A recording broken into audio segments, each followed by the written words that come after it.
Bueno, gloria a Dios. Contentísimo de estar en la casa del Señor esta mañana. Porque veo que hay quizás menos gente aquí hoy esta mañana. Quería enseñarle algo. Estos son los datos de COVID, los casos de COVID en la ciudad de Jersey City. He estado hablando con el alcalde y aquí estamos nosotros. Es importante que nosotros sepamos lo que está pasando, o la histeria que están promoviendo aquí en la ciudad, porque ellos solamente te enseñan esto, ¿verdad? Pero cuando lo vemos por el tiempo, vemos que hay una diferencia inmensa entre donde estábamos y donde estamos ahora. Así que vamos a bregar con entendimiento. Le damos gracias a Dios por nuestro alcalde y el gobierno aquí, que está usando una cosa interesante que se llama la mente, algo que Dios nos dio para hacer decisiones, que otras ciudades como Nueva York, como Hoboken, otras ciudades quizás no están usando tan grandemente. O sea, y desgraciadamente le va a afectar inmensamente a la ciudad con respecto a las entradas y eso desde luego va a transferirse, ¿verdad?, a los impuestos, y eso se transfiere desgraciadamente a lo que nosotros tenemos que pagar. Así que tenemos que tener mucho cuidado con eso. Bueno, se lo dije. Amén. Amén. Vamos a orar. Entonces vamos a seguir con la presentación esta mañana. Señor, damos las gracias, Padre, por este momento que nos has concedido estar aquí. Damos las gracias por tu Espíritu Santo que nos guía a todo, ¿verdad? Te pedimos, Señor, que te mueva en todo lo que hagamos esta mañana, Padre. Tú conoces mi corazón. Queremos conocerte mejor, más íntimamente. Háblanos, Señor, en el nombre de Jesús. Toma el control de todo. En el nombre de Jesús. Amén y amén. Los caminos.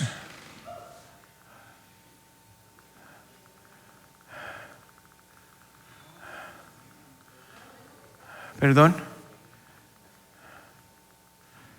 Me lo pusieron atrás, pero tenía que estar al primero.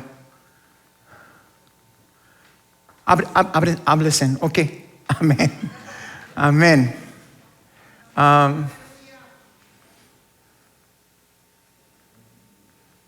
Aquí lo tenemos en inglés, pero lo tengo traducido aquí.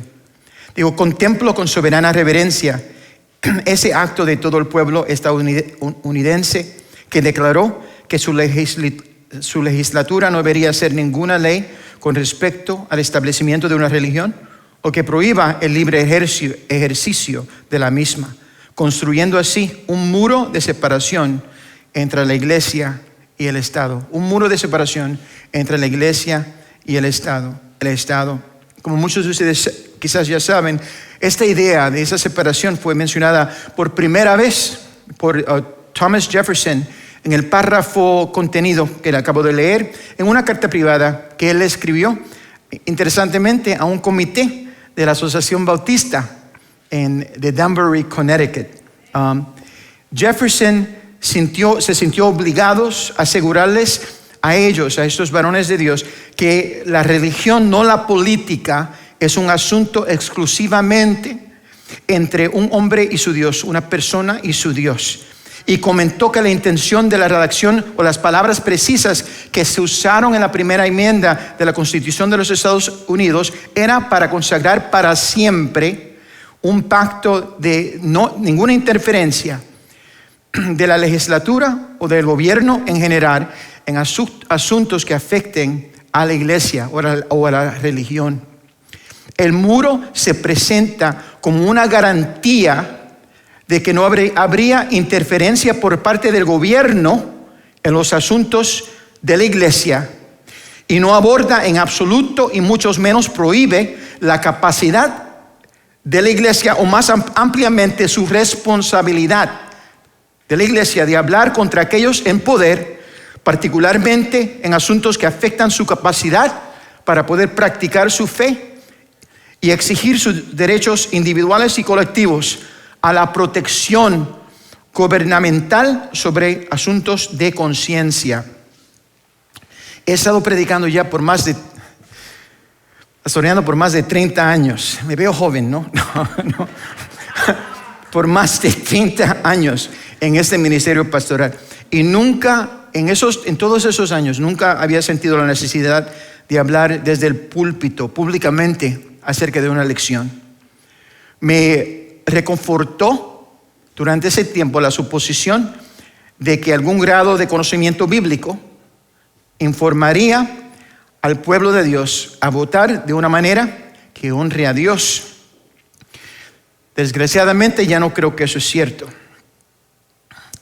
Créanme cuando le diga que me doy cuenta, yo estoy consciente de que tengo la obligación de pastorear a personas con diferentes puntos de vista políticos. Lo entiendo eso. Pero al mismo tiempo estoy espiritual y moralmente obligado a relatarle la verdad, a educarlos como yo pueda en los asuntos que están pasando, cómo afectan la iglesia, su familia, su fe, sus derechos como ciudadanos y como cristianos que quieren adorarle a Dios libremente. Digo eso porque hoy les hablo no como republicano ni demócrata, porque no soy ninguno de los dos. Yo voto Jesús. Les hablo hoy en primer lugar como su pastor, en segundo lugar como un abogado cristiano, en tercer lugar como un padre de hijas con familia, y por último como un cristiano estadounidense común que ama apasionadamente a su Dios y al país que Dios le ha permitido, ¿verdad?, vivir, ¿verdad?, que es mi hogar. Mi esperanza en esta presentación es que quizás de alguna manera pueda ayudar a través de esta enseñanza a votar, para que usted pueda votar Jesús también. Y le digo eso, otro punto. Su voto es su derecho sagrado y nadie debería decirle por quién debería o no debería votar. No es mi trabajo decirle por quién votar, pero sí les puedo informar las cosas o los asuntos que deberíamos considerar, ¿verdad?, de acuerdo a la palabra de Dios cuando estamos, ¿verdad?, votando por una persona. Obviamente no estamos votando porque la persona es cristiana, ¿verdad? Porque si fuera así, creo que pocos de nosotros podríamos votar por ninguna persona, ¿verdad? O que son buenos, o que son de buen carácter, o de buen moral, porque realmente hay un problema. Y el problema no son esos individuos, el problema es el pecado, porque todos somos pecadores. Nosotros somos pecadores que somos, ¿verdad?, perdonados, lavados por la sangre de Cristo. Pero me gustaría decir que aunque somos cristianos, una vez que aceptamos a Jesús ya no pecamos. Pero desgraciadamente no es cierto. Así que si es así con nosotros, ¿qué más peor va a ser con gente que realmente no tienen una relación íntima con el Señor? Y quiero comenzar con esto. Yo no pienso, y es por asunto del carácter del individuo, como lo vemos presentado, le puedo decir, aunque respeto la póliza, respeto las cosas que ha hecho, no podemos decir francamente que nuestro presidente es una persona que tiene un caminar íntimo con el Señor. ¿Y por qué digo eso? No es para mí juzgar, ¿verdad? Pero puedo decir esto, que podemos ver los frutos. Dice la palabra de Dios que por sus frutos lo conocerá. Y lo que vemos desgraciadamente, una persona que realmente no tiene fruto de arrepentimiento, humildad, y esas cosas se vienen naturalmente a cualquier persona que se ha rendido su corazón al Señor. Y lo digo simplemente así, no lo quiero condenar, no quiero hablar mal de él, simplemente estoy diciéndole esto como su pastor, como una persona que estoy en esto por muchos años, ¿verdad? Un cristiano, debemos reconocer un cristiano inmediatamente. Amén. Le puedo decir, y le voy a decir francamente, para mí Pence, el vicepresidente, es cristiano. ¿Por qué? Porque él presenta un carácter cristiano, es humilde como es inteligente, pero es humilde. Y le doy gracias a Dios que le dio, ¿verdad?, el entendimiento al presidente de escogerlo como su vicepresidente. Porque si algo le pasa a Trump, nos quedamos con Pence y estamos bien con Pence. Amén. Pero no es que quiero que Trump se muera, pero estoy diciendo, o sea, más generalmente. Ahora nos hacemos la pregunta, después de 30 años, ¿verdad? ¿Por qué hablar ahora? ¿Por qué hablar ahora? En primer lugar, la gran mayoría de los supuestos seguidores de Cristo hoy son analfabetos bíblicos.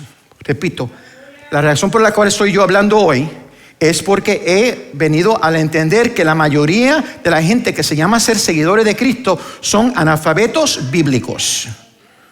La mayoría de las personas hoy en día son incapaces de identificar formas de pensar directamente pecaminosas, aunque les dé una bofetada. Simplemente no puedes tomar decisiones bíblicas y llegar a conclusiones bíblicas sólidas si no conoces a la Biblia, si no conoces lo que dice Dios. No solo necesito votar a Jesús, sino que tengo la obligación moral de enseñarte cómo hacerlo también.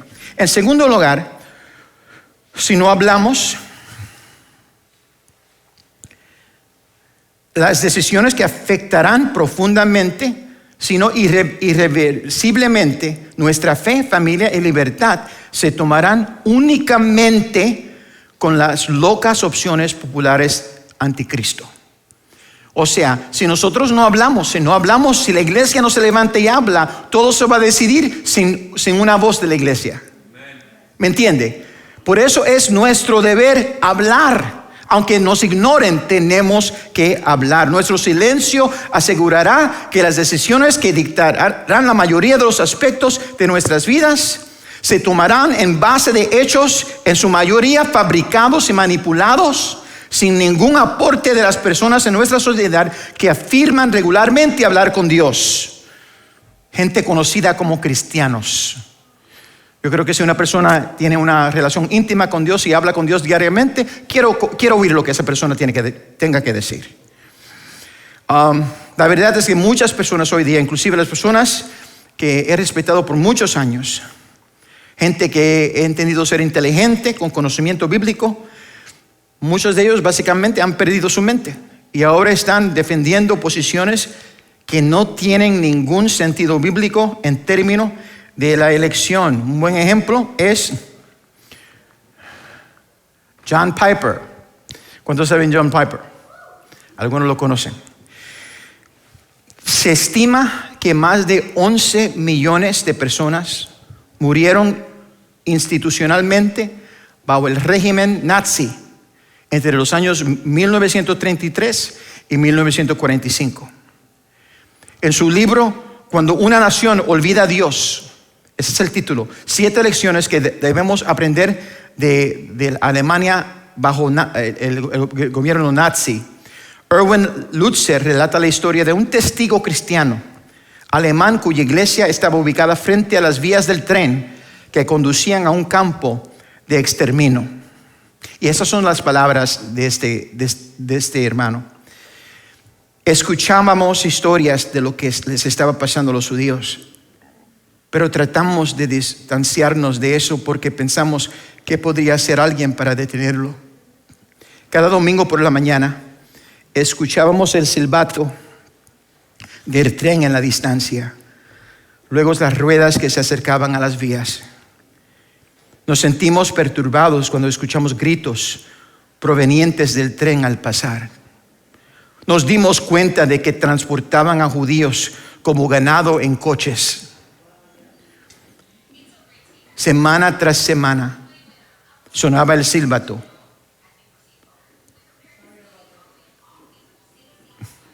Perdón.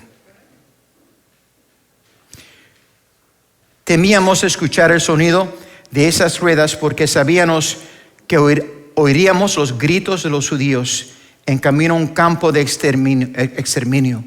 Sus gritos nos atormentaban. Sabíamos la hora que venía el tren y cuando escuchábamos el silbato comenzamos a cantar himnos para que cuando el tren pasaría por nuestra iglesia estaríamos cantando a todo pulmón. Si todavía se podía escuchar los gritos, cantábamos más fuerte y pronto no los podíamos escuchar más. Han pasado los años y nadie habla de eso ahora, pero todavía escucho el silbido del tren en mis sueños. O sea, la iglesia sabía lo que estaba pasando y lo que hacía es que lo ignoraban, cantaban más fuerte para no oír, para no ser parte de lo que estaba pasando. El escritor Edmund Burke dijo una vez: lo único necesario para que el mal triunfe es que los hombres buenos no hagan nada.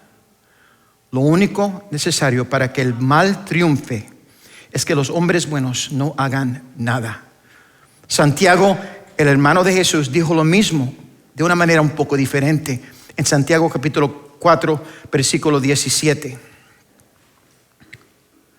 Dice: y al que sabe hacer lo bueno y no lo hace, le es pecado.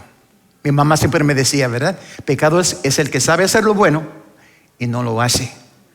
O sea, tenemos una responsabilidad de actuar cuando tenemos que actuar. En su artículo Políticas, Personas y Caminos a la Ruina, reflexionando sobre las implicaciones de las elecciones este año, John Piper decide increíblemente fabricar posiciones políticas imaginarias en su propia cabeza, basándose en su opinión personal del estilo de vida pecaminoso pasado y presente del presidente Trump.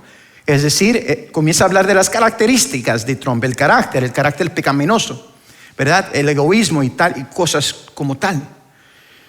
Entonces dice que, de una manera interesante, dice que el carácter del líder se comunica o se transfiere de alguna manera a la persona que está bajo el gobierno de la persona. No creo que es cierto, número uno, ¿verdad? Pero como cristianos, porque hemos visto en la palabra de Dios, ¿cuántas veces hemos visto reyes que eran malos? Nabucodonosor, por ejemplo, Darius y diferentes que hicieron leyes que eran malas. Sin embargo, Dios le bendijo al rey con gente que eran del pueblo de Dios. Daniel decidió no contaminarse con la carne del rey. Y así debe ser la actitud del cristiano. Aquí, según el artículo, la decisión mal informada de Piper, en ver esto y viendo también la situación de los demócratas, era simplemente, él decidió simplemente no votar por ninguno de los candidatos. Su respuesta al mayor ataque contra la iglesia, nuestras familias y nuestras libertades religiosas y personales, es básicamente meter la cabeza en la arena. Daniel no hundió la cabeza en la arena cuando desobedeció la ley establecida por el rey Dario y se encontró, ¿verdad?, en el pozo de leones. Sadrach, Mesach y Abednego no hundieron la cabeza en la arena cuando se negaron a inclinarse ante la estatua de oro de Nabucodonosor y se vieron arrojados a un horno. Pablo no hundió la cabeza en la arena cuando desafió a los funcionarios de la ciudad y los humilló a todos públicamente, haciéndolos venir a sacarlos de la cárcel. ¿Por qué? Porque habían violado sus derechos como ciudadano humano. Tercer punto es que hemos perdido toda apariencia de una prensa honesta y imparcial en los Estados Unidos. No solo nuestra prensa no ha ido al gárate, sino que ahora nuestras plataformas de redes sociales, Facebook y Twitter, y las plataformas de búsqueda como Google se han convertido en jugadores activos en el juego de desinformación y censura que se está jugando por todo nuestro país contra toda gente conservativa y en particular personas de fe. Como con todos los movimientos socialistas, y eso es muy importante que me oigan, amados. ¿Cuántos han ido a Cuba, por ejemplo? Venezuela, yo he ido, ¿verdad? Y lo he visto personalmente. Todos los movimientos socialistas en países por todo el mundo en el pasado siempre comienza con la toma del control de la prensa. Eso es lo primero que hacen. Toma el control de la prensa, seguida inmediatamente por el silenciamiento, amén, y o la destrucción total de la iglesia. Como dijo una vez el famoso autor Fyodor Dostoyevsky, si no hay Dios, todo es permitido. Si quitamos el concepto de Dios, podemos hacer lo que nos da la gana. Como tal, como iglesia tenemos la obligación de hablar y actuar.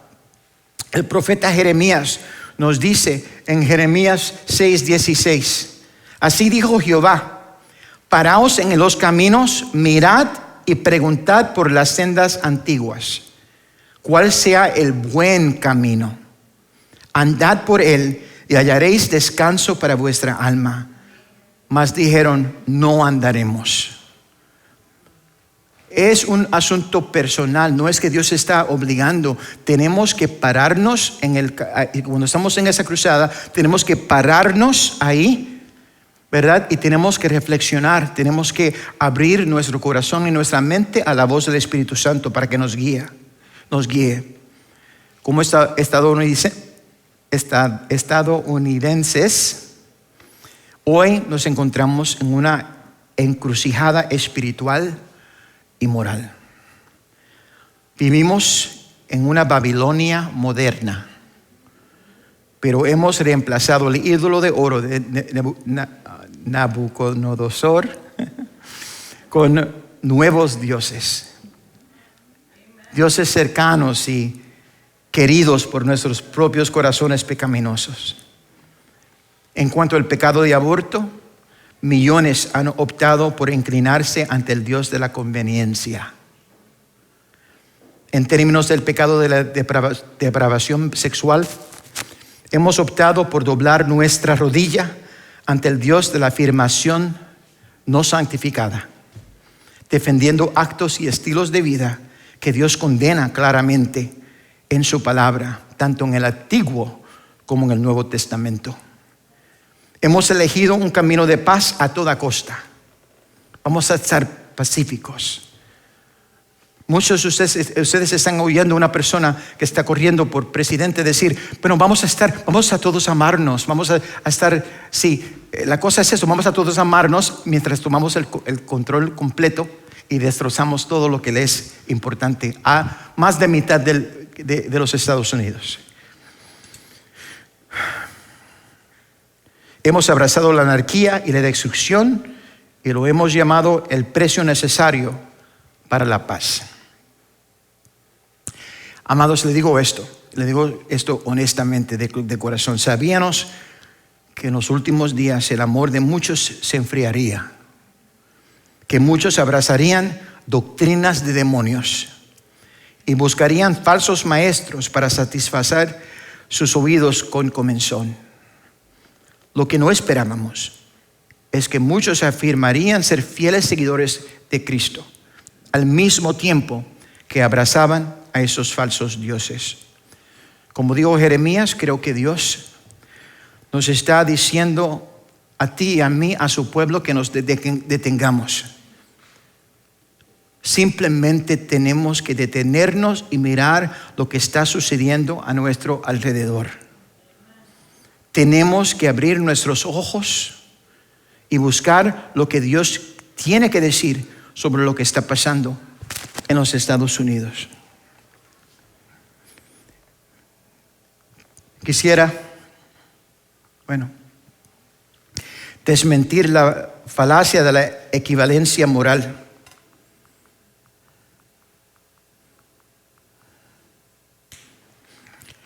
Muchos rechazarán a los evangélicos o a cristianos como votantes de un solo tema. ¿Cuántos han oído eso? Que votan solo un tema, utilizando la acusación como prueba de nuestra ignorancia. Luego continúan afirmando que aunque la vida es sagrada y el aborto es de hecho un pecado, debemos considerar la vida de manera más integral, entendiendo que la vida significa toda la vida, desde el útero hasta la tumba.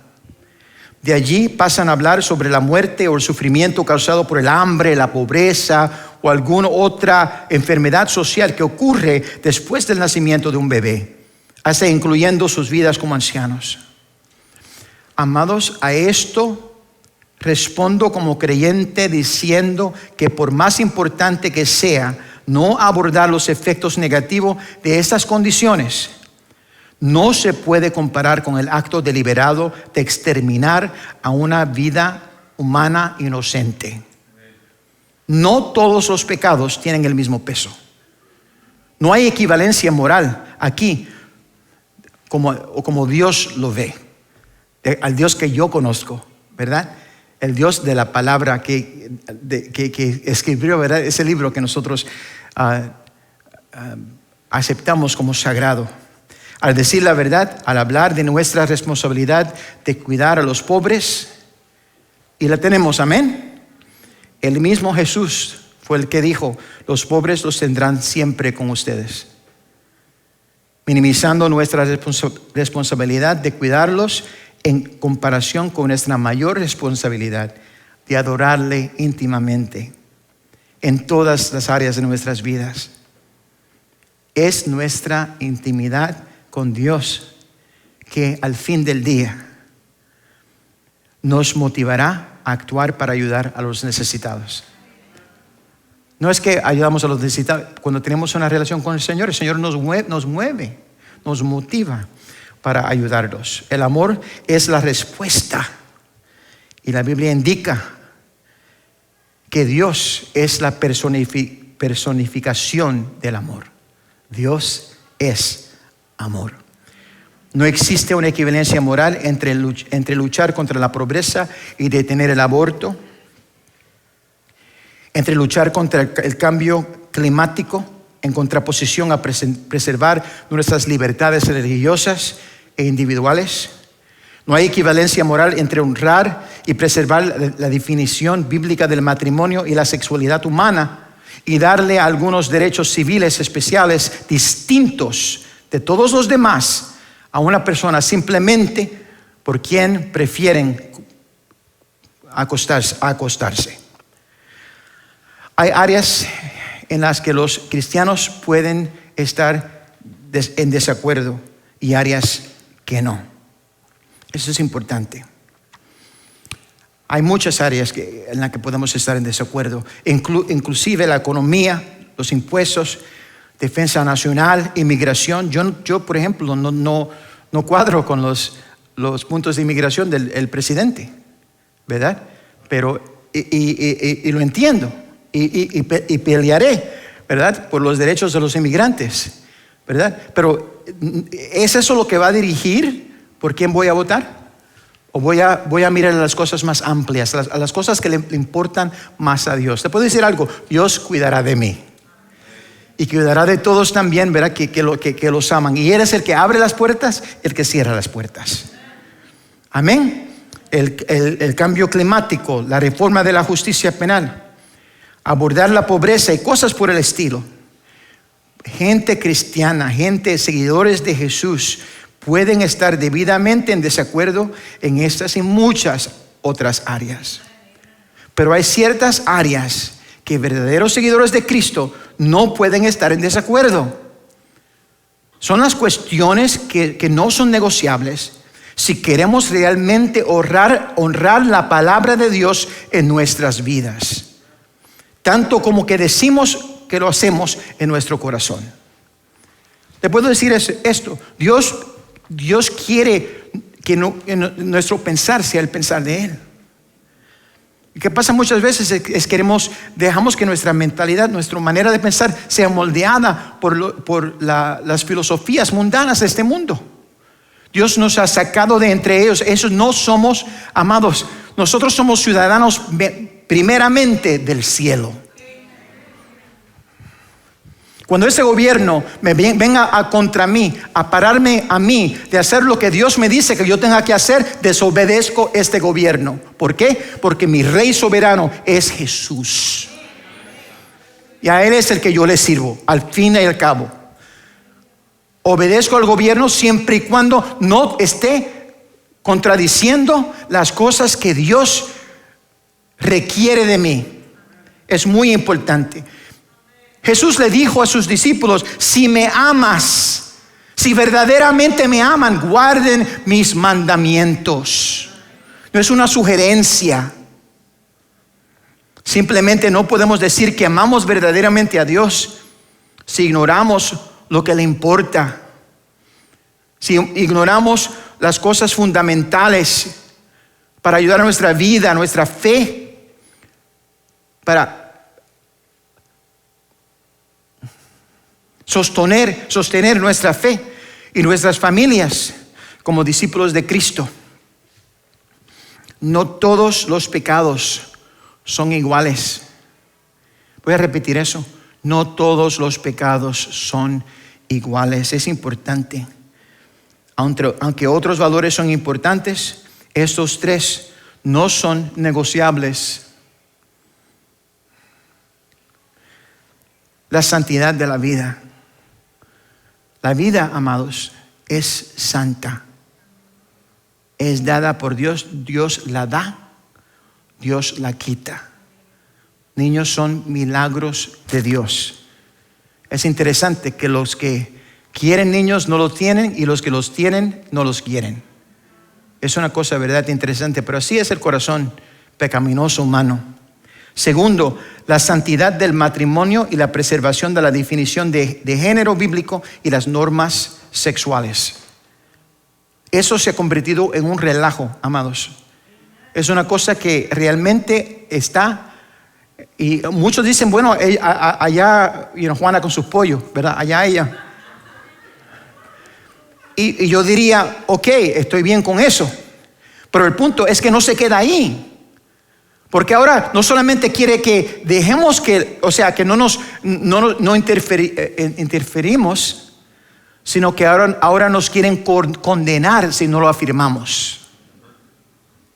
O sea, quieren que inclinemos nuestra rodilla a este Dios de depravidad. No lo podemos hacer, hermano. No lo podemos hacer y nunca lo haremos. Finalmente, la perseverancia de la libertad religiosa individual. O sea, esos derechos que tenemos que nos dejan poder predicar. En algunos sitios, amados, es ilegal predicar el evangelio. En algunos países te matan. En otros países, si se habla negativamente de, vamos a decir, el pecado de homosexualidad, o homosexualismo, vamos a decir, ¿verdad? Te pueden llevar preso porque estás hablando odiosamente. Simplemente predicando la palabra de Dios, lo que dice la palabra de Dios. Esos valores son fundamentales para todo cristiano y ser humano, y la forma en que los manejamos determinará el tipo de sociedad que vamos a construir. Bueno, ¿dónde se encuentran los candidatos y los partidos que representan? Vamos a ir rápidamente. Dame cuánto tiempo tengo aquí. Voy a ir bien rápido. El candidato demócrata está descaradamente a favor del aborto. Un hecho que quedó claro a partir de su larga historia de votaciones, sus pronunciamientos políticos y su lealtad a Planned Parenthood y a NARAL.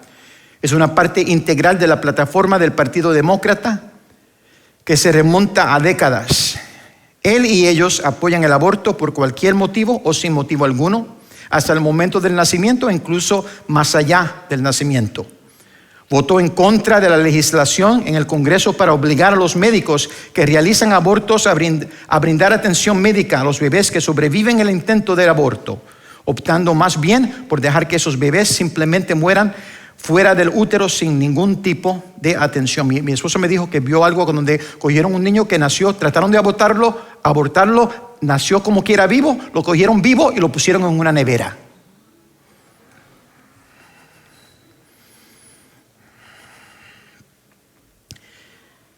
Quieren restaurar los fondos para Planned Parenthood, ¿verdad? Los sacerdotes católicos han hablado en contra del que está corriendo. El Partido Demócrata, junto con su posición contraria a la vida sobre la eutanasia, el suicidio asistido y todo, se ha convertido en un partido con orgullo, un partido de la muerte, con su candidato como abanderado. El candidato republicano es totalmente pro vida, a pesar del hecho de que afirmaba el aborto cuando era más joven. Él era para el aborto cuando era más joven. Ahora ha apoyado una posición muy pública en apoyo del derecho a la vida. Ha sido el único presidente en la historia de los Estados Unidos que asistió personalmente y habló en la Marcha por la Vida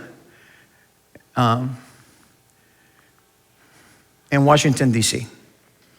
Eso nunca había pasado. Número 2, el candidato demócrata se opone a la enseñanza bíblica sobre la santidad del matrimonio. Mientras era vicepresidente, él apoyó públicamente el matrimonio entre personas del mismo sexo en el 2012, 3 años antes de la decisión en la Corte Suprema. En el 2016, siendo aún vicepresidente, ofició la ceremonia de boda de 2 hombres. Publicó una foto del evento en las redes sociales diciendo: orgulloso estoy de casar a Brian y yo en mi casa, no podría estar más feliz. No podría estar más feliz. Él fue el que los casó. El candidato republicano apoya el matrimonio tradicional en la familia, aunque no se opone públicamente. Eso es importante, vamos a ser claros. Aunque no se opone públicamente al matrimonio entre personas del mismo sexo, el presidente apoya una política que no penaliza a quienes creen y promueven la definición bíblica del matrimonio. Trump abrazó la decisión de Masterpiece Cake Shop. Él la apoyó públicamente, declarando que era una victoria para la libertad religiosa. La administración también públicamente se fue contra la ley de la igualdad, the Equality Act.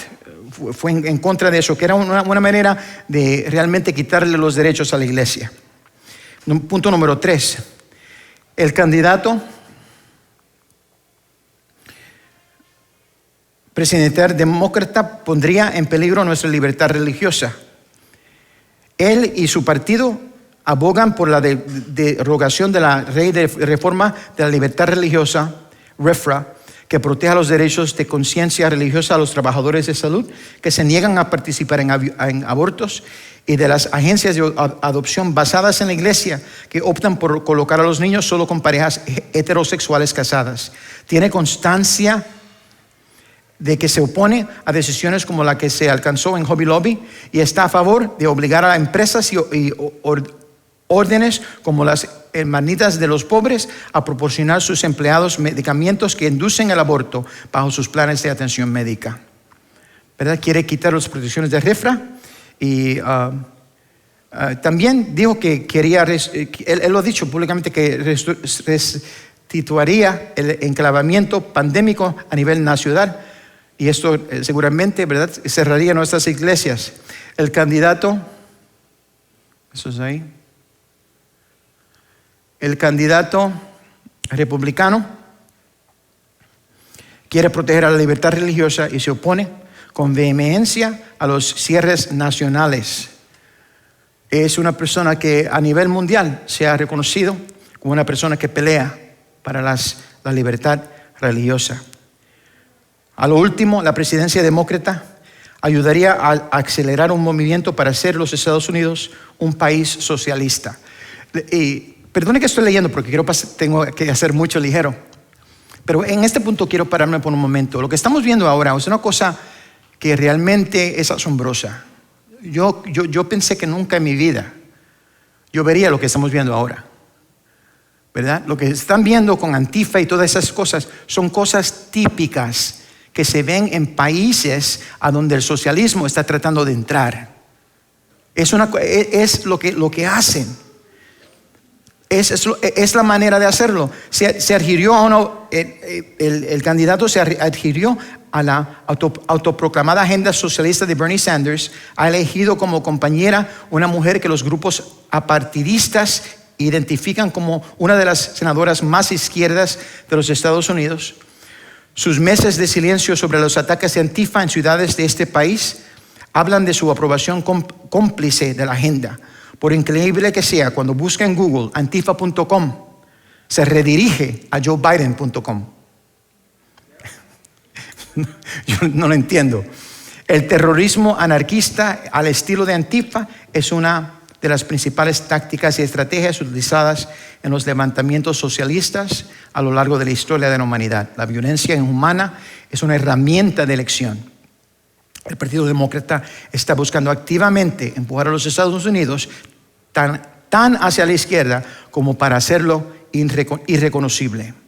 Al fin del día, Como conocen bien nuestros hermanos cubanos y venezolanos, el socialismo es una ideología que nos roba el alma, que siempre conduce al totalitarismo, donde el gobierno mismo se convierte en Dios. La posición de los candidatos republicanos es inequívocamente en oposición al socialismo y quiere, ¿verdad?, mantener la economía abierta. Creo que las palabras de Esther son las más importantes hoy día y la vemos en Esther capítulo 4. Se nos fue aquí. Bueno. Dice, y Mardoqueo dijo que le respondieran a Esther: no pienses que escaparás en la casa del rey más que cualquier otro judío. Quiero decir esto, Esther había habido una proclamación que iba a matar a todos los judíos. Y Mordequía, ¿verdad?, vino donde ella, le dijo, mira, habla con el rey. Y ella le dijo, no puedo hablar con el rey, porque si voy ahí sin permiso, me mata. O sea, fue un asunto de sobrevivir. Y él le contesta, Mardoqueo le contesta a ella y le dice, no pienses que escaparás en la casa del rey más que en cualquier otro sitio, más que en cualquier otro judío, porque eres judía. Porque si callas absolutamente en este tiempo, respiro y liberación vendrá de alguna otra parte para los judíos. Es decir, mira, si tú no haces nada, como quiera, Dios nos va a salvar. Y voy a decir esto aquí, gane quien gane, la iglesia de Jesucristo marcha hacia adelante. No importa.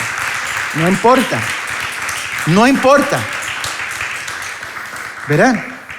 Dice, mas tú y la casa de tu padre pereceréis. Hay resultados. ¿Verdad? Vamos a pasar por algo, vamos a pasar por tribulación, yo lo sé, como abogado lo reconozco. Eso ha estado pasando por los últimos 20 años.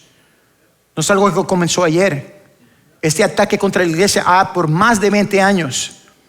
El asunto de las escuelas, hermanos, si usted tiene un niño en la escuela pública, preocúpese, porque le están enseñando barbaridades.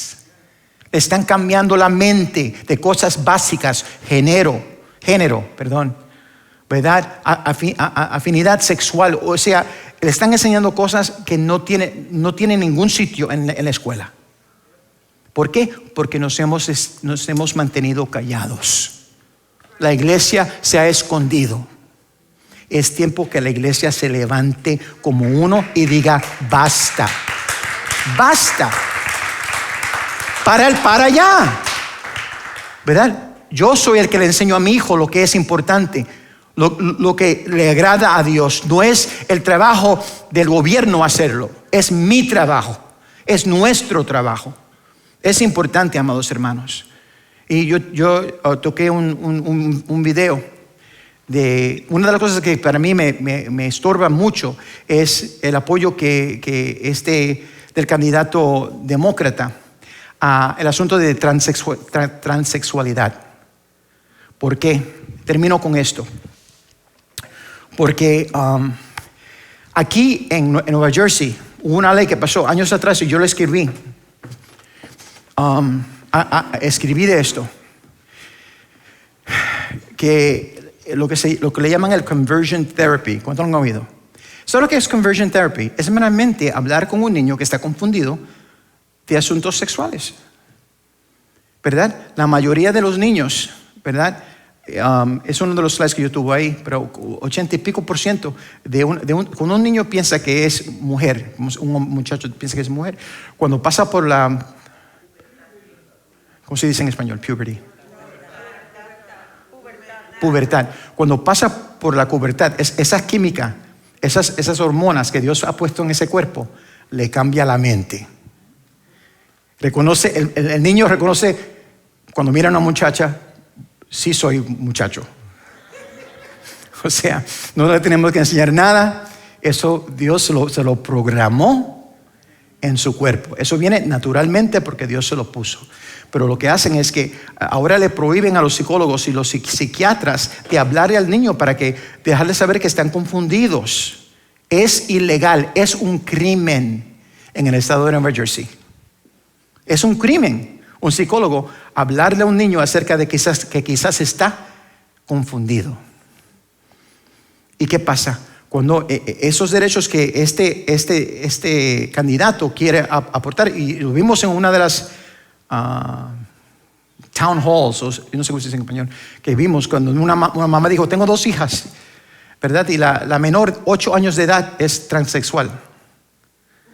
Entonces él dice que él apoyaría los derechos de ese niño de 8 años de edad a su derecho de transexual. Pero ¿qué significa para ustedes? Como abogado le digo esto. Si eso sucede y un niño de 7 años de edad dice, creo que soy una muchacha, y uno le dice, no eres muchacha, eres muchacho, ¿verdad? Párate, deja de ese relajo. Él puede ir al Estado y reportarte. Y el Estado te consideraría a ti una persona que abusa de niños. Y te quita el niño y le da a ese niño sus derechos a las hormonas que le van a inyectar en su cuerpito, que lo va a castrate, químicamente castrarlo, y nunca en su vida podrá tener niños naturalmente. Y tú y yo, o como padres o yo como abogado tratando de ayudarlo, no podríamos hacer absolutamente nada. Bueno, se lo presenté, como dijo Esther. Dice al final, dice, y es lo que dijo aquí, dice, y quién sabe si para esta hora has llegado al reino. Nosotros somos un real sacerdocio, y quizás Dios nos ha traído a esta hora con un propósito. Con un propósito. Y tenemos, amados, los que está, y les digo, muchos amigos míos que son cristianos y pastores no están de acuerdo. Yo no sé, le han comido el cerebro. Yo, para mí, lo veo un poquito diferente, porque también, no solamente soy pastor, pero soy abogado. Y he estado leyendo todos los casos y viendo cómo todo esto brega. La mayoría de los casos que se han decidido en contra de la familia, se han decidido con un voto de 5 contra 4. Un voto solamente fue la diferencia entre, por ejemplo, el matrimonio del mismo sexo. Un voto fue lo que hizo la decisión. Por eso es que tienen tanto coraje ahora, están tan alterados, ¿verdad? Por lo que acaba de pasar. Y lo que van a hacer es que van a incluir más jueces si toman el control, para que la presidencia, el Senado, los congresistas y la Corte estén todos juntos con la misma agenda, dándole a gente conservativa absolutamente ninguna voz. Sé cómo se brega. Esa es la situación. Ahora, vamos a ser sinceros. Yo tenía un video que a donde no tenía el tiempo aquí, a donde Trump dijo barbaridades y lo iba a tocar. Porque él dice cosas, él no piensa cuando habla. ¿Amén? ¿Están conmigo? No piensa, el pobre no piensa. Yo no sé qué. Él dice cosas que son realmente necias y me afecta. Y para mí, cuando la gente dice, tú eres un apoyador de Trump, yo no apoyo a Trump. O sea, pero sí, yo creo que ustedes más o menos saben por quién voy a votar. Pero no estoy haciéndolo porque me encanta la persona. ¿Me entiende? Porque no me encanta. Y lo digo, creo que estoy siendo bien generoso diciendo eso, ¿verdad? Pero para mí, lo que me importa, y se lo digo, no tengo ningún estorbo en decir que yo voy a votar a lo que le afecte a la iglesia y al pueblo de Dios.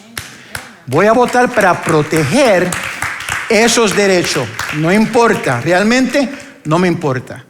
Pero nosotros, aunque si Dios hace un milagro, porque se va a necesitar un milagro.